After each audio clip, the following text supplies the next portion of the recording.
দুনিয়ার সৃষ্টি যদি এত সুন্দর হয়, আমার আল্লাহ কম সুন্দর না বেশি সুন্দর? যেরকম বেশি।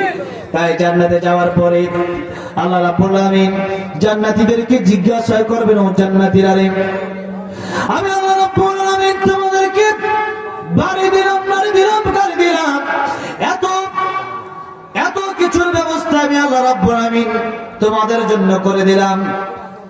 জান্নাতে আসার পরে তোমাদের কারো কোনো আশা আকাঙ্ক্ষা এখনো বাকি আছে কিনা?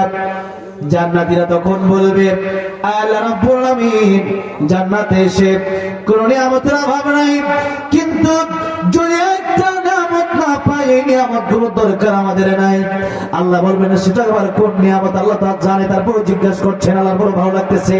আল্লাহ রাব্বুল আলামিন বলবেন, জান্নাতীরা রে, তোমাদেরকে এমন কোন নিয়ামত দেওয়া হয় না যে নিয়ামতের জন্য তোমাদের এখনো বড় আফসোস রয়ে গেছে? জান্নাতীরা বলবে, আল্লাহ রাব্বুল আলামিন জান্নাতে এসেছি, তোমাকে এখনো দেখতে পারি নাই। তোমাকে যতদিন পর্যন্ত না দেখবো ততদিন পর্যন্ত এই জান্নাতের নিয়ামত দিয়ে আমাদের কোনো দরকার নাই।